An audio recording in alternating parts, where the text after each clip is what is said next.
there's that mailman. I can hardly wait. I'd like to thank the Process Art Discovery audience for joining me today. I'm Lynda Norman. I'm a watercolor artist here in the beautiful province of British Columbia.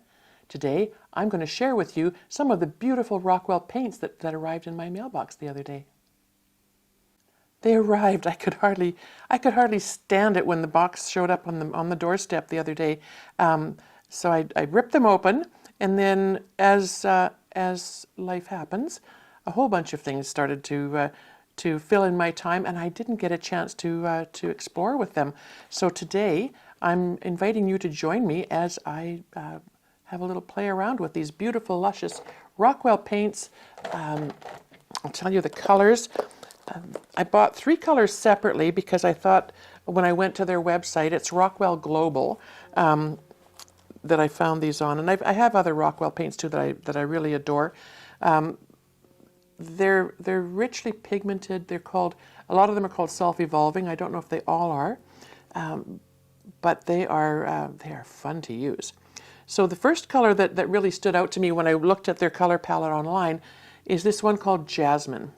And I'm going to, I'm just going to set a bit of them out here.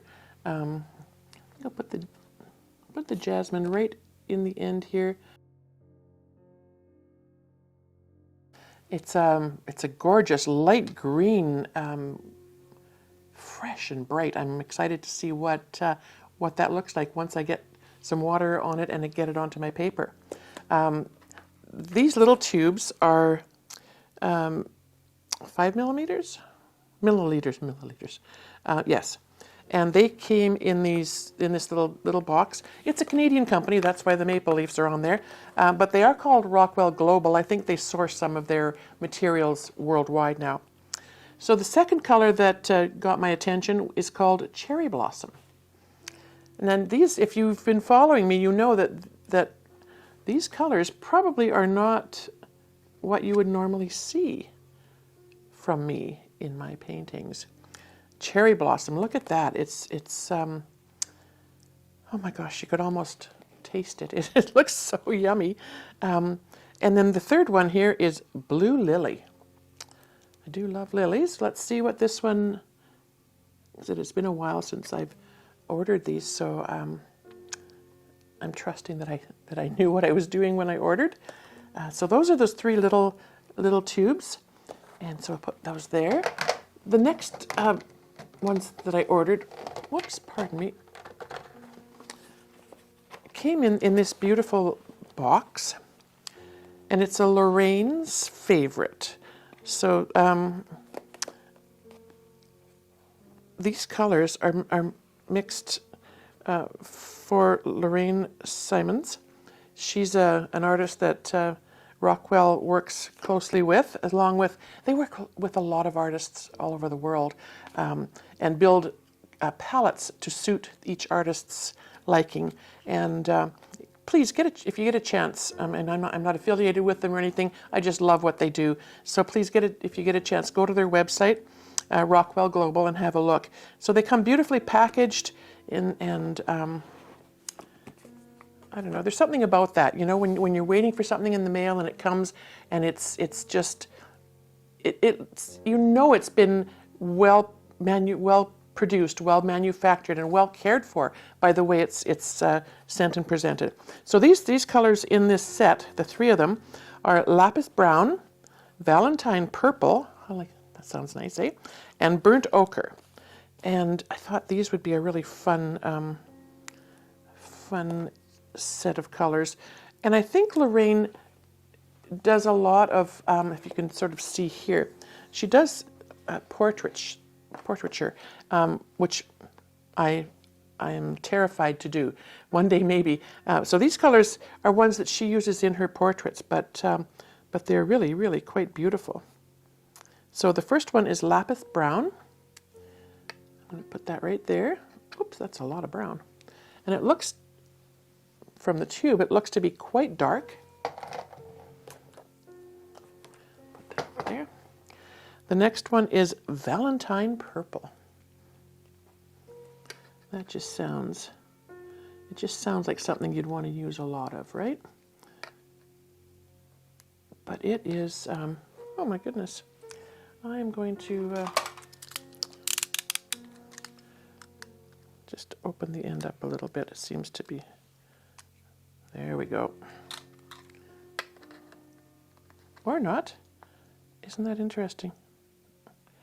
This is a very thick one. That'll be interesting to see. I'll bet it granulates like crazy. How fun is that?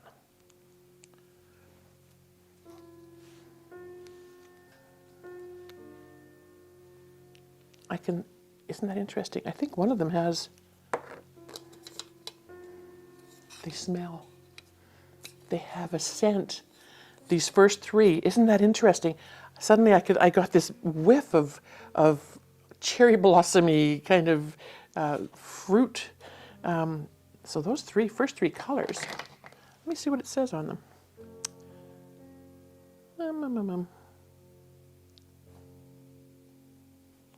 Doesn't really say. I'm sure on their website it does. Plant. Oh, they're plant-based. So the plants that they've incorporated into the blending of the materials is what's coming through in the scents of them. Isn't that brilliant? All right. Last but not least, the three of them, burnt ochre. Burnt ochre. I used burnt umber, but I haven't used something called burnt ochre before. So this is exciting. They show samples here of what this could look like. You can see how they are very, very granulating. The lapis brown looks like it's probably going to come out with different colors coming out, almost like their self-evolving elfwing and dragonfly and the ones that I love. So let's see. Rockwell, live in the artist's dreams. Isn't that lovely? Okay. Well, without further ado, let's get going on testing this new paper out, which came at the same time. I ordered this from the same company. If you remember one of my recent videos, we touched on, or we did a video on Academy grade paper from Bauhong, which was very impressive, 100% cotton for Academy student grade. Really a nice paper to work on. I do like to have generally a rougher paper, so I ordered this, and it's called Rough. So that was a good indicator for me. It's still 300 GSM, grams per square meter, which is 140-pound paper.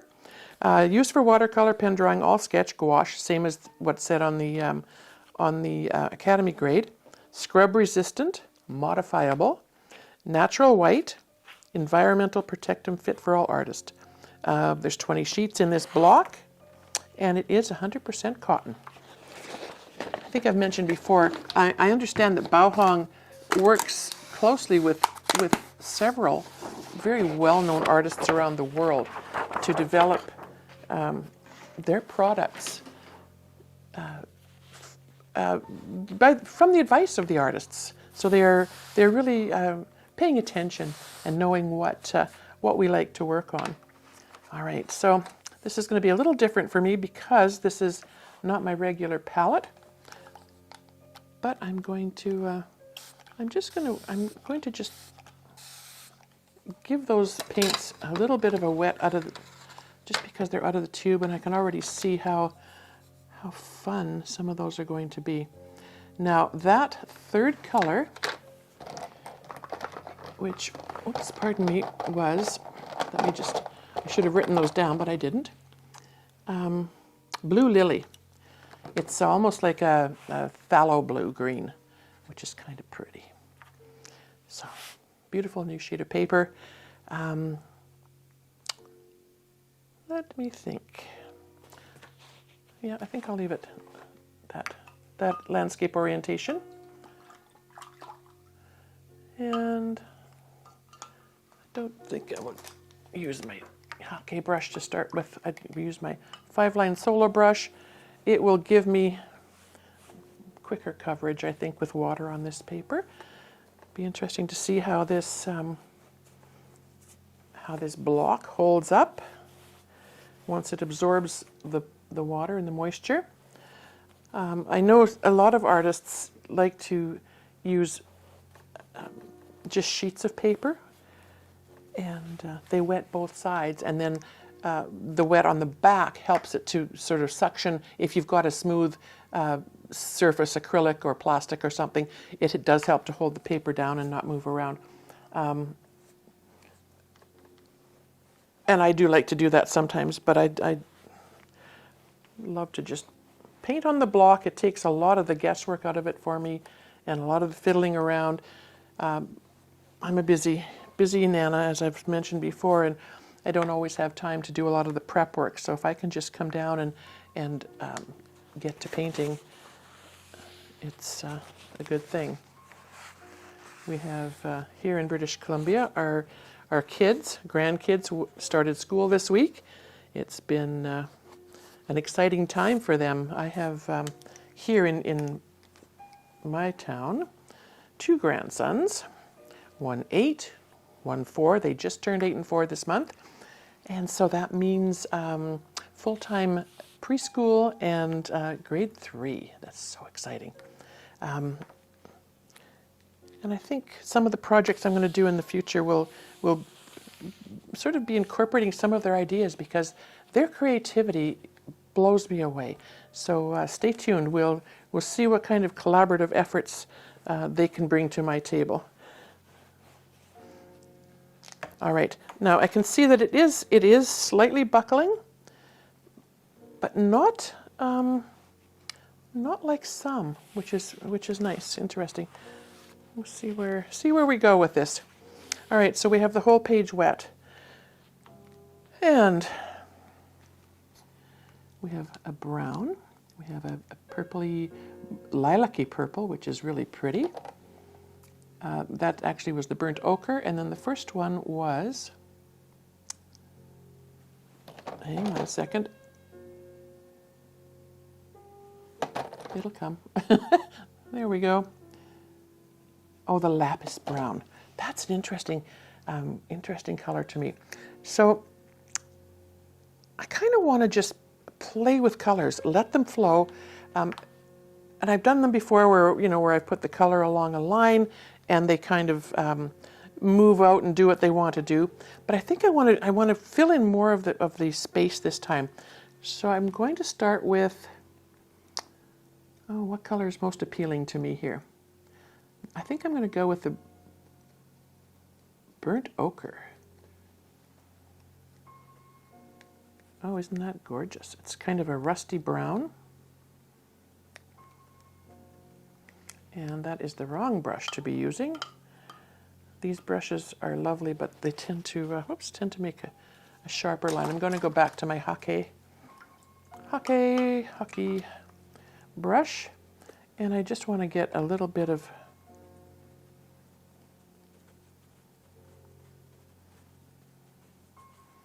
this brown in here, and just a dab. These shapes are kind of random, a little bit darker in some places. I think I'm just going to play around. Oh, that's a lot of paint on that brush. I'm just going to play around here until I see something starting to form. And still some color on my brush. That'll be a nice background. It looked like it was starting to dry a little bit up in the top there. One thing, I guess, with using paper loose and wetting both sides is that it will stay wet longer, so you've got more working time. But generally, I'm a fairly fast painter, so I'm going to just go with it. See if I can't get everything on here that I want to get on before we run out of wet paper, damp paper.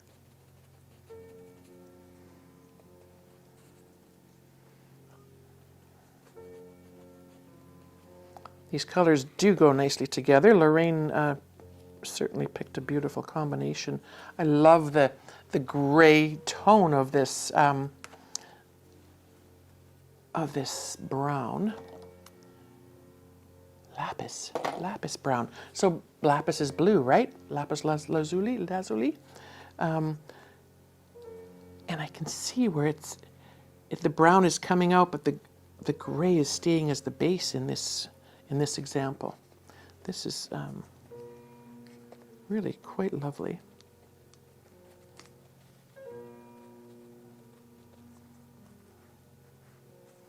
Didn't like how I left that brown kind of polka dotty there. I'm just going to spread that out a tiny bit. And then because we're just playing and testing this, I'm going to go with one of my, just a small goat hair brush. It'll hold lots of water and lots of pigment. And I think now, let's go in with some of this beautiful Valentine Purple. Oh, it's sweet and it's delicate. I can see where this, if you're a floral painter, or even for some of my other landscapes, how this would be a beautiful subtle undertone, you know, for the underside of trees and things. See, as soon as I get this brush in my hand, I want to form a tree. It's just a natural reflex for me. Let's just add a bit of these colors in here. Oh, I just love that these colors work so well together, even where, you know, where they're not blossoming into each other quite so much, but where they just sit beside, they are they're happy companions.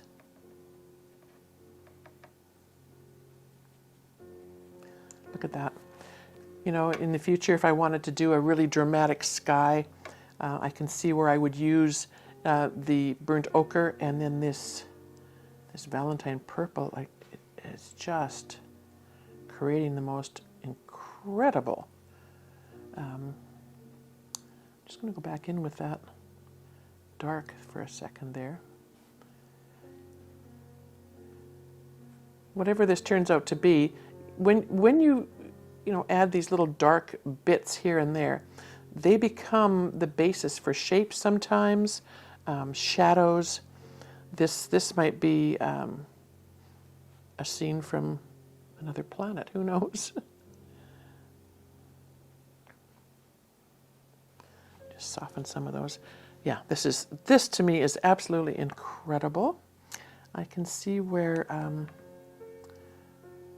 going to have to create a whole setup in one of my beautiful eco palettes from Michael Soloviev online, just because I like to use big brushes, and there will be room in these for those brushes to pick up this incredible pigment. So just where some of those dabs of color that I put in before were a bit thick and polka dotty, I think I'm just gonna soften those out a tiny bit. Because I've been adding water with the pigment to a wet page, you know, these areas are still quite damp. This is intriguing to me. This could be a really beautiful pathway, walkway, something like that. Now, Blue Lily. Oh my goodness, look at that. It is, oh, it's so happy to play on this page. I just love that. I'm going to do a vignette shortly, maybe in another upcoming video. With these, I can just see how exactly perfect this is going to be. Just the very, very slightest bit on the tip of my brush, and look at all of that beautiful movement and pigment happening. It just keeps coming and coming and coming. That's one of the reasons I do love my Levins and brushes, is that they are just a perfect tool for this kind of painting. And just add a tiny bit of that. Yeah, that blue lily is a force. A force to be reckoned with. I just love it. Still with the same little bit that's been on my brush. Put a tiny bit into, just to sort of tie the two elements of this painting. I seem to have it divided. And so we're just going to play with that and see how it blends with the other colors. So as it's getting lighter, it's this very beautiful, almost a sea foamy kind of green, and it blends so well with that burnt ochre. I just think that is. I'm just going to bring this out. I didn't, of course, tape this again, which I often forget to do. But when I mat it, it will be, it's part of my design on the side. So I just will be lost. So I just touched again very, very lightly. And I'm just dotting and dabbing in these colors. That is very, very dark over there. I think we just have a couple more, let's just add a couple more dark bits on this side. Just to help to balance a tiny bit. Using the side of my brush, the tip of my brush. I love that that's becoming a shadow in there. Who knows what that can be? It might be a cave. It could be anything. Now this paper is sort of buckling up this way, which might have a bit of influence on how these paints are wanting to travel. I'm going to soften this edge just a tiny bit here.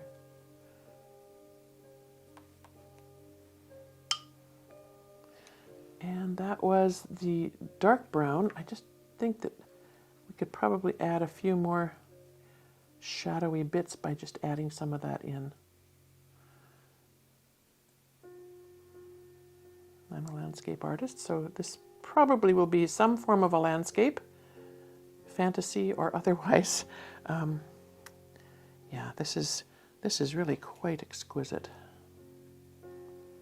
So we still need to use the cherry blossom and the, what was the name of that first green? I can't remember now. Jasmine. All right. Don't normally put this many colors into a painting, but this is fun, and we're going to carry on. Before I do those colors, I think I just do want to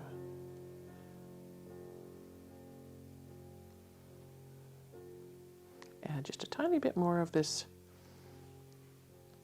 lapis brown, just to see how it's going to play with the others. Move that over a tiny bit.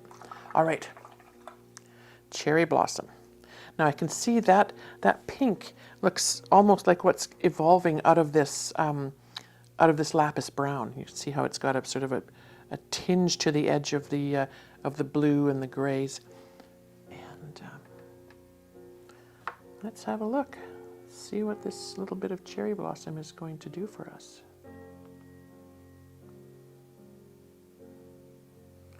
So it's a bit opaque. So it's almost like maybe a gouache or maybe a P.H. Martin's bleed proof white in the way that it's, and the smell, it just, I don't know if Lorenz, if you can smell that or not, but it's a fruity, lovely kind of smell that as soon as I touched my brush into it, it was just there. All right. This might be something for further on in the painting as well, where, you know, once you've got your design and everything in and you want a little bit of highlight. But it looks to me like, you know, it would be a place where like a little bit of light maybe is coming through. I put quite a bit on my brush there. I don't want it quite that thick. See what it does with the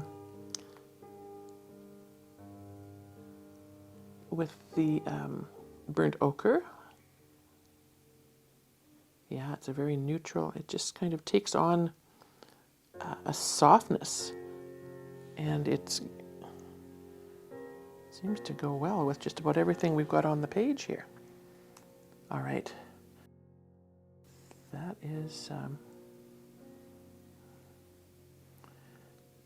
is absolutely gorgeous.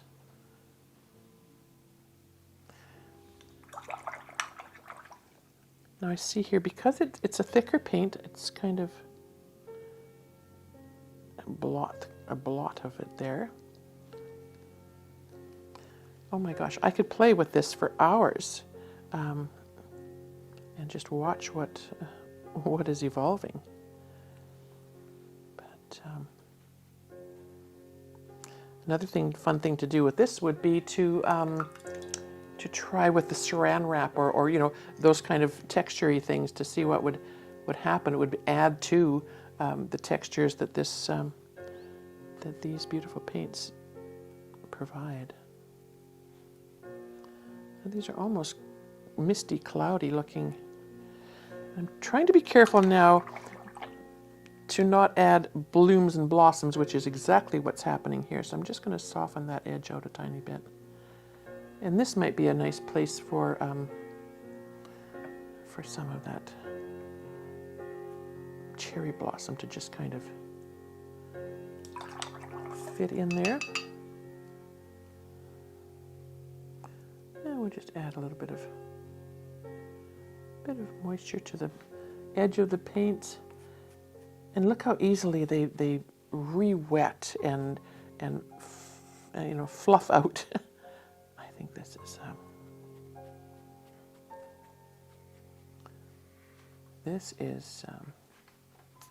this is one of the more fun playtimes I've had in a while with pigments. I'm going to take, that's not the brush I want. I want to have, and I left it in my water. That is a no-no. I'm going to dry this Ochre brush off almost, well, as much as I can with my paper towel by squeezing it. And then I'm just going to fluff it up a bit. And then I want to just kind of ease some of those edges a slight bit. There's a bit of a harsh edge there, and I'm going to go in with some other colors, I think, and try to soften that edge if I can.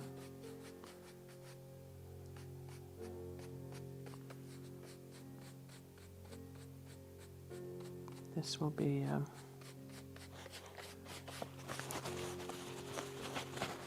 it's almost like I've got two little islands happening here. Let's go back in before everything dries, though, and get some of this beautiful jasmine color in. And I'm wondering if it has a lovely scent to it as well, but I'm wondering, because it's plant-based, it may be another one of those thicker bodied, when it's almost fluorescent. Isn't that fun?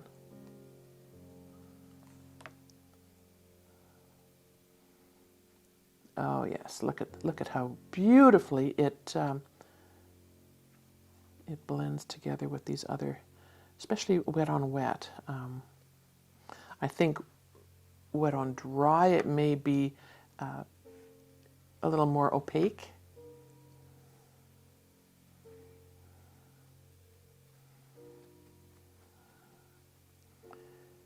But again, I barely touched my brush to what I had in that little palette. And we have a lot of paint at our disposal here. It just keeps, that's a nice kind of way to, just keeps coming. A nice way to get rid of that harsh blue edge, perhaps. And it's blending with the other colors. So it's almost like a vignette here with, I just can't get over how this this green, this jasmine is still on my brush.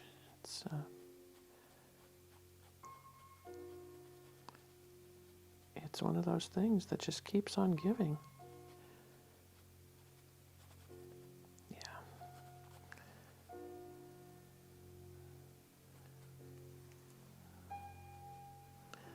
So, yeah, I give up. It wants to be a landscape. It's what I do. Let's make this, blend some of these colors up a tiny bit more. We'll have some. The light green kind of reminds me of willows, so these might be. Yeah, let's give into it. Let's see if we can make some light willows in the foreground here.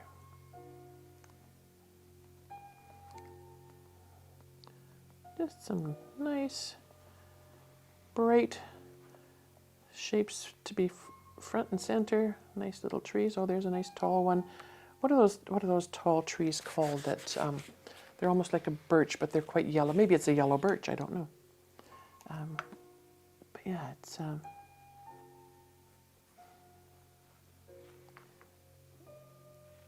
it's taking shape quite nicely in the corner there.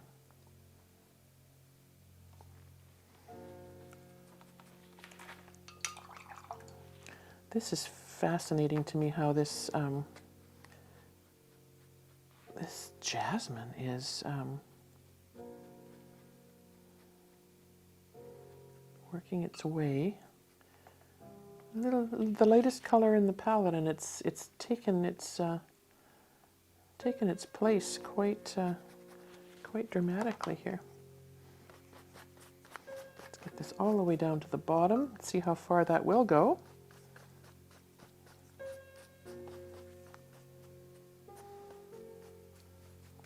Add the wetness. I'm just going to tip this up for just 1 second. Let gravity help a little tiny bit. I hesitate to use a downstroke to create shadows and reflections. I just find a couple of reasons, I suppose. One, it's easy when you're doing that to, not keep a straight line, and so you get these kind of unusual shapes and marks. Now the paint itself has actually taken a bit of a curve there, which is fine. But you can see where look at that, the blue is almost dissolved by that jasmine color. Very interesting.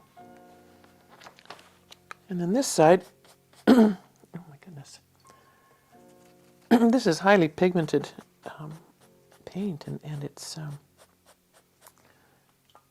I'm not using color. I'm just I want water to come from that because it's drying quickly. Now I suppose I could have put another coat of water, let the first coat set in, and then, but I was impatient, and we will make it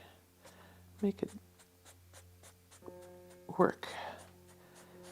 But it is drying quite quickly down here, so I'm just going to, I just want to wet the page a little bit. Of course, we're going to get blooms and blossoms, and maybe that's just something we will work with. Okay.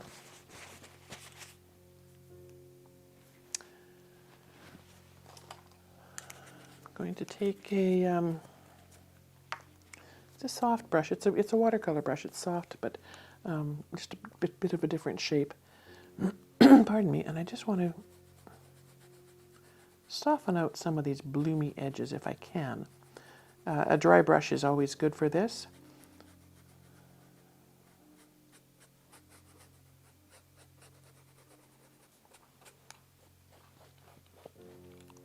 Yeah, this green is quite it's quite bright. And I probably, if this was going to be a finished painting, I don't know that I would leave that much brightness on that side. It just kind of conflicts. I'm going to take my damp paper towel and see if I can pull some of that up. So I'm just pressing lightly and pulling up, lightening that just a little bit. I'm not changing the paper around. It's okay that it's got the color on it. They're all working together, so I'm not too concerned about that. But I want to see now how these colors lift. And I like that now that it's pulled back a tiny bit. It's not quite as glaring. And if I do this, rather than getting brush strokes, I can smooth those edges off a tiny bit. I like that it's kind of blotchy. It's the pigments have settled in at different levels to the water on the page and to the paper rather. And let's see if I can soften some of these. Now some of that paint is coming right off, which is very interesting. Okay.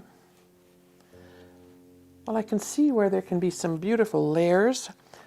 Because I've got quite a bit of green on that side, I probably will now go in and let's see if we can just put a bit more green on this side. Maybe we can turn this into something after all. A couple more.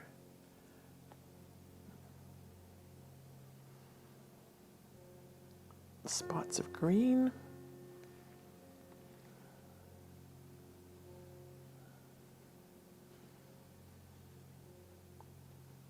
I think I would like a darker green. Let me see what happens if we mix a bit of the burnt ochre. That is so pretty. With a bit of this. Oh, and we get this lovely lighter bit of brown.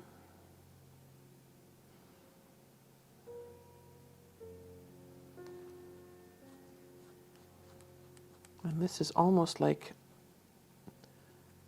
wet on dry, because that page is starting to dry quite a bit. And then, of course, the other thing that I always like to test when I'm testing things out is not only how does it lift, but how does it pull away when you're using things other than a brush, like a plastic card for making rocks. And okay, this is nice. That jasmine mixed with the burnt ochre, yes, just as an undertone for some of that green, does help to soften it a little bit. We'll add a bit more on this side, even though it's drier over here. That green does tend to give a different, I don't know if it's luminosity or what it is, but it's almost a fluorescent effect, which again would be really fun in florals or different applications. Might want to try these colors. My friend Davina has an eye for design, and she sent me a photo that she had taken of some fruits and pears and apples and things that she had received, and they looked so gorgeous. And I said we should definitely be trying to paint that. So I can see where these colors might be really beautiful for that. All right. So, yeah, I think the green I would leave for other applications, or have to think about more where I would want to put that. When it lifts quite dramatically.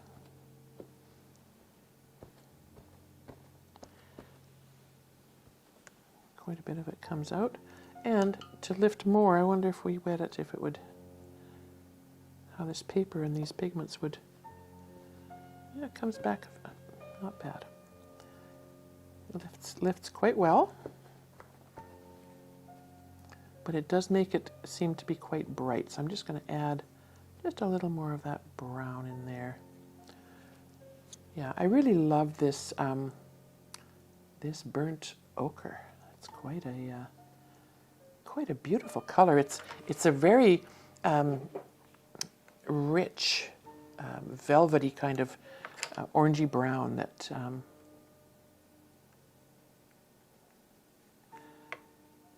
that lends itself really nicely to my kind of palette. I love the, I love the fall colors. I just want to add just a tiny bit more on this side, just to fill in.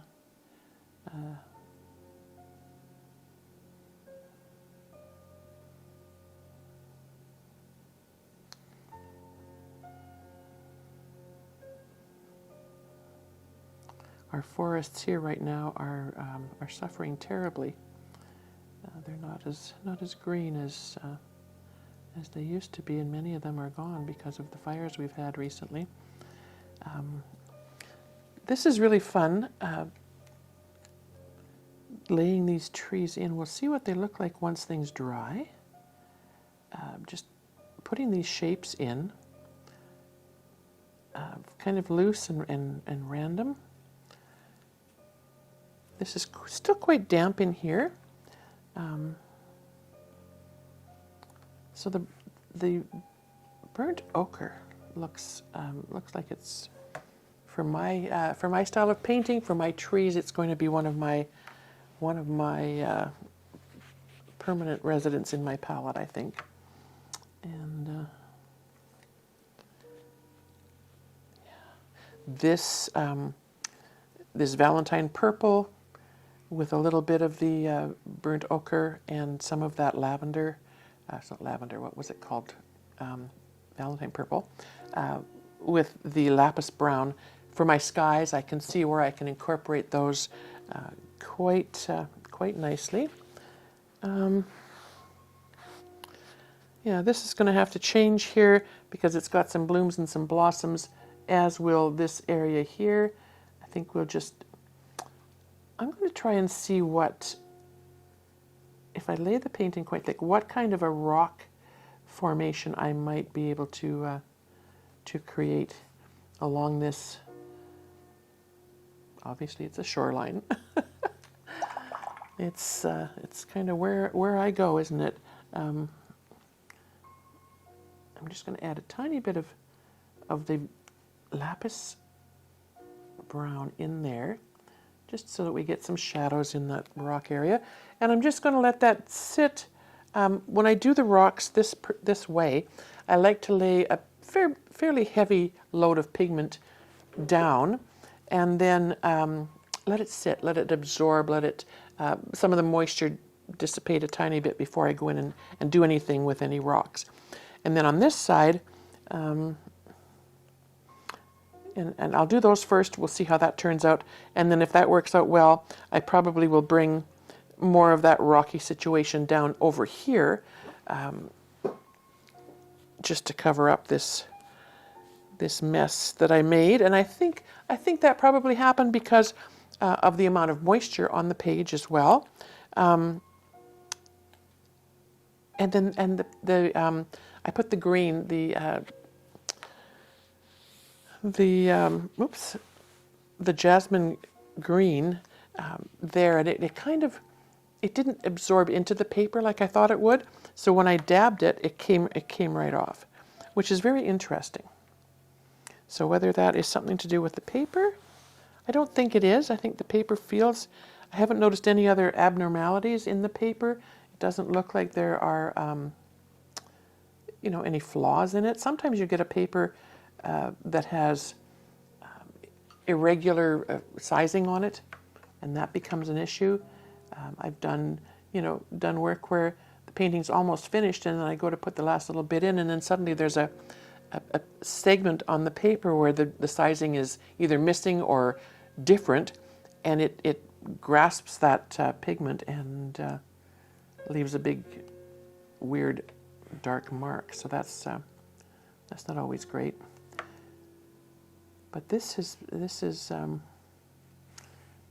you know, I don't know if you can see this. Oops, this particular corner here, but the way the paints are moving together and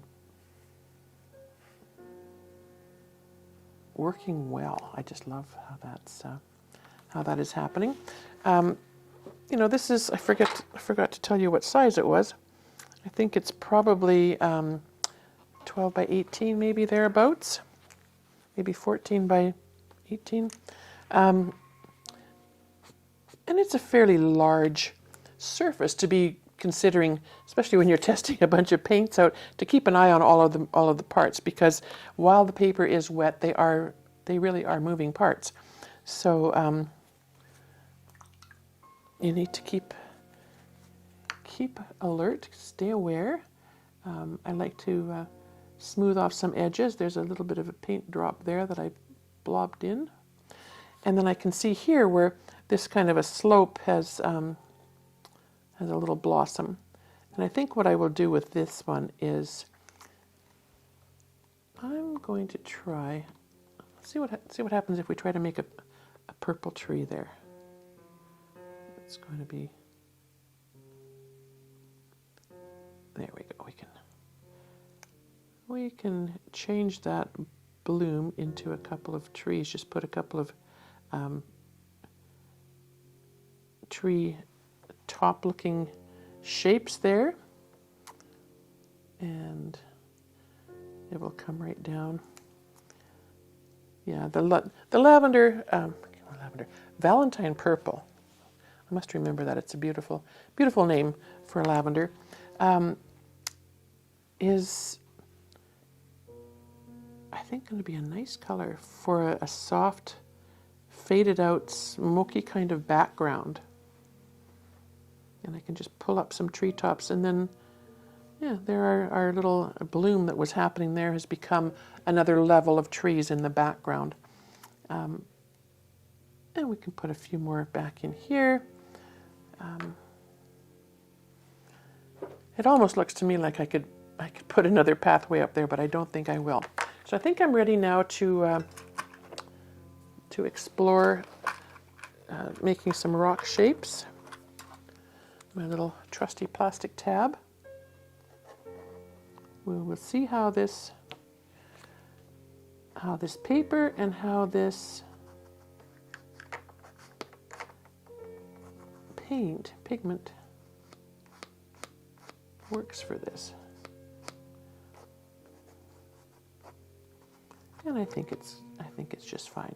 With my other paints, I usually use 3 colors to make my rocks, rock banks, just because I like the different levels of shadows.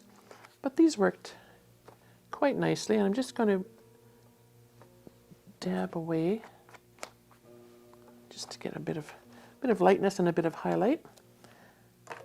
And then I think I will use, sorry, I'm going to reach, let's try this one. A little bright brush, rinsed, dried, and might have to rinse that a bit more because it's not lifting. That's one thing, if you're using your brushes, your bright brush to lift color, depending on how dry your paper and surface are, you will have to experiment and see how much moisture you'll need on your brush to do any lifting. And your pigments will all react differently. These are quite set, so it's going to take a bit more of the water on the brush. And as always, I like to sort of jog it in and wiggle it around and make those shorelines a little bit uneven.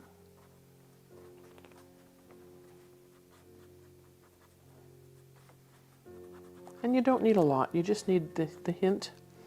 And if, well, I could just go back in, taking a bit of that blue lily.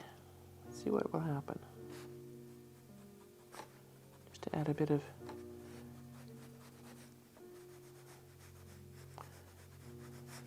an indication that there's some movement on that water against those reflections.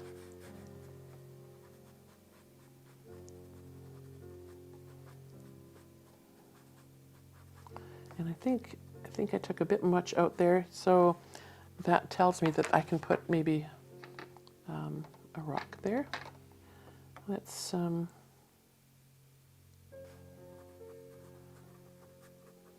add a bit of the darker color there.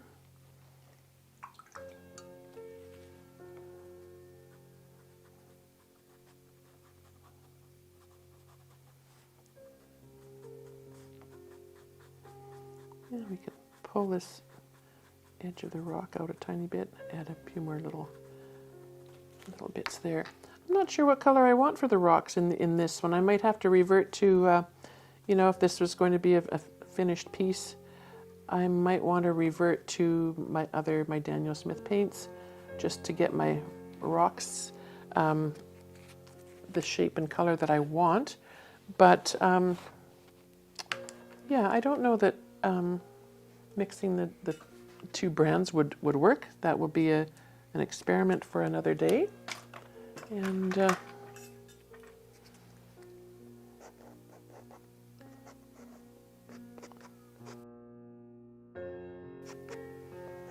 these will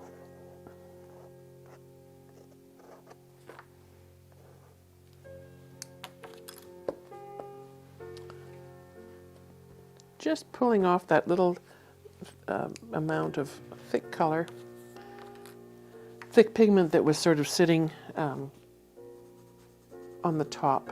I could have left it. It would have looked like some nice little ridges, I suppose.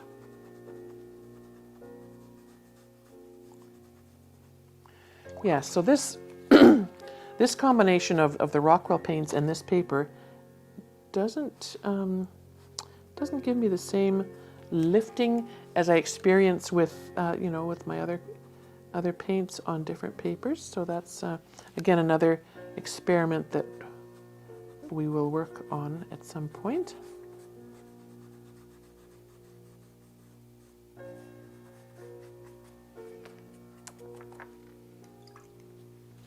And I think I just want to put a bit of, I actually could have put this in my rock formations before I used the plastic tab, and maybe that would have, yeah, that would have been the ticket. I like that better. I like that there's a bit more of the lightness. There we go. And if we, yeah, I think I'm just going to focus on this side for the time being. I kind of not crazy about this hard edge that appears above these rocks. So I think what I would do with these is to probably go in with, I kind of like that lapis brown. Sorry, my brush is too dry. I want it to be on a point. And I just want to add right up to the edge of these rocks some little bush, shrubbery shapes, small trees. And bring that right down. Maybe add a taller one just for some interest back in here.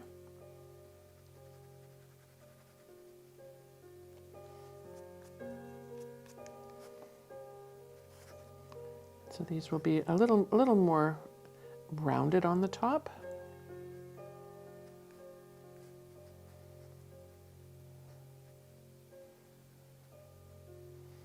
And again, with the side of my brush, just to indicate that there are some tree shapes happening here.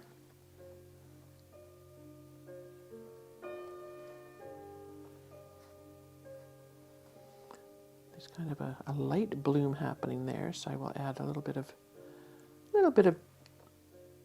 this lapis brown.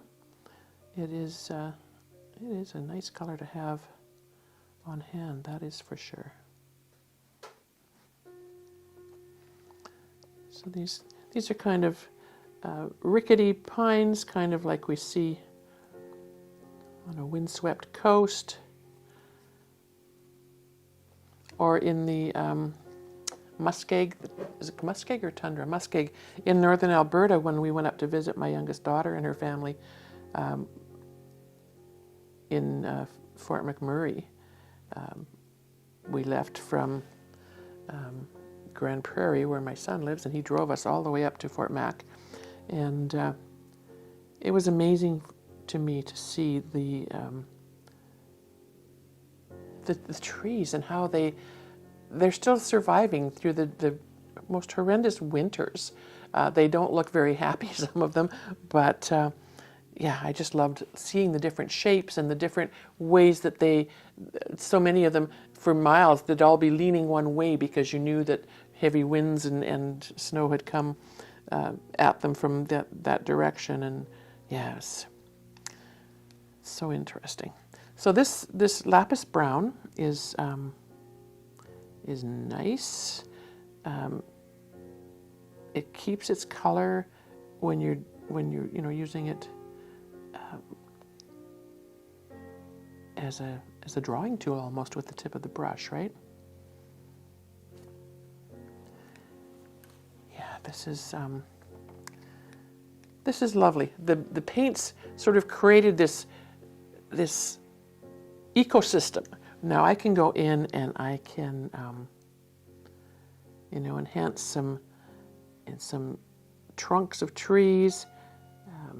Now that it's drier, the pigments aren't going to dissipate as much. So we can do a little more detail work. There's a brown dot there, so I'm just going to pretend that it's part of a tree trunk. And I'm just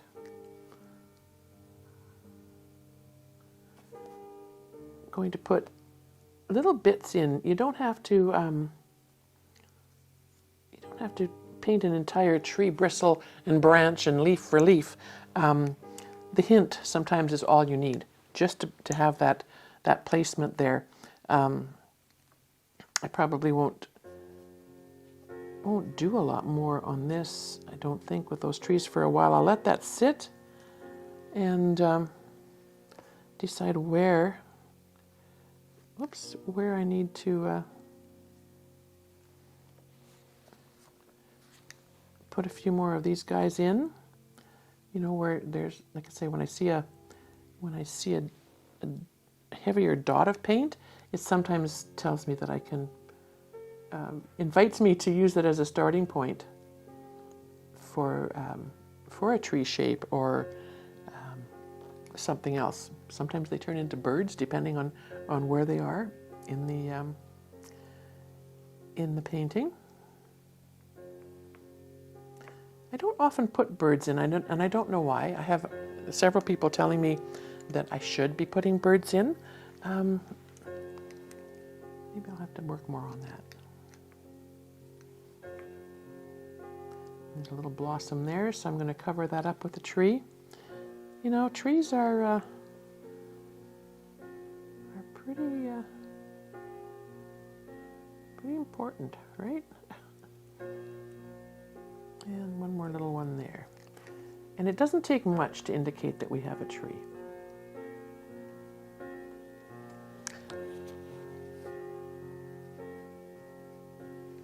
And I think that darker bit can be enhanced down here. Just pour a bit more shadows.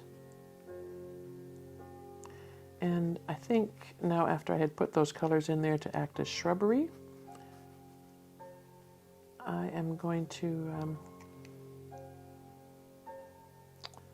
I'm going to turn that all into a big rock face, just because. So those colors, and again, I'm back to that lapis brown. It's a force. It's something that that I think will be pretty versatile in your palette.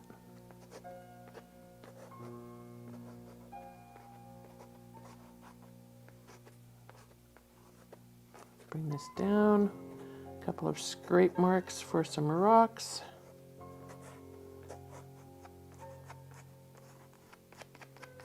There, I like that. I like that much better. I like that the brown, the lapis brown has given me those grays and those undertones, more conducive to how I like to see the rocks happening.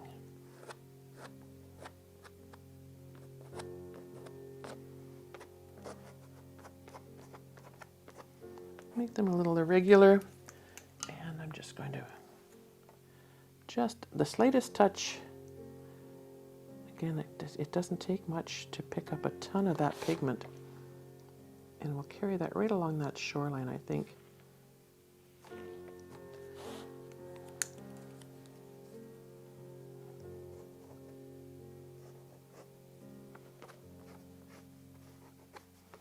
Bring that right down.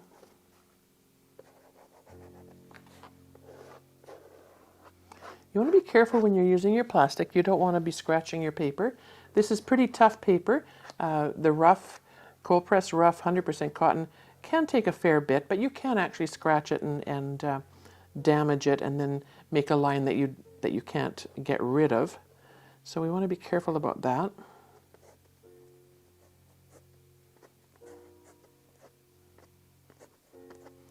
There, we'll just, yeah, I'm not thrilled with the rock formation with these paints. They're better suited for other things, I think, but that's okay.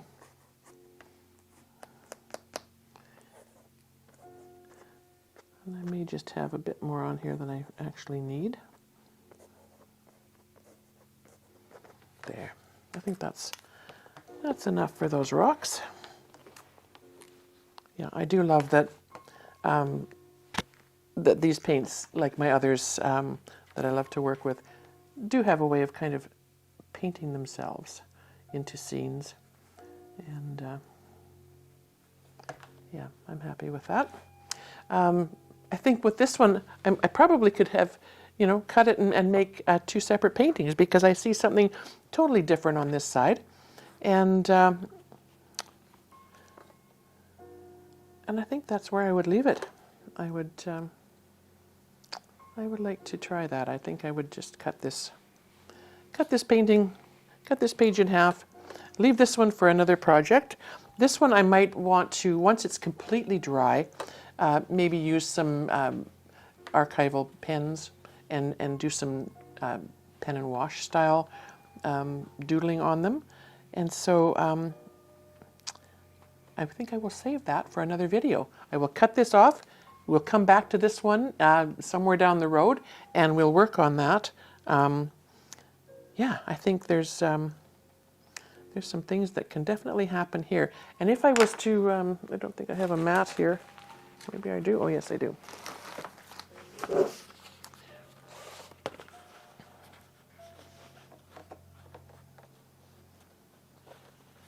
Yeah, I think that's, you know, a little different colors from what I'm used to.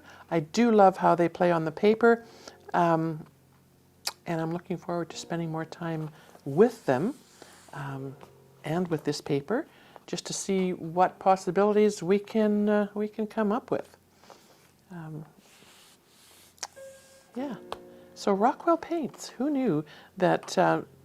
Well, I kind of knew that they had a lot of colors. I just didn't know how beautiful and vibrant and glorious they were, and how well they played on the page, and how well this Bauhong 100% cotton rough paper did work. I'd like to thank the Process Art Discovery audience for joining me today.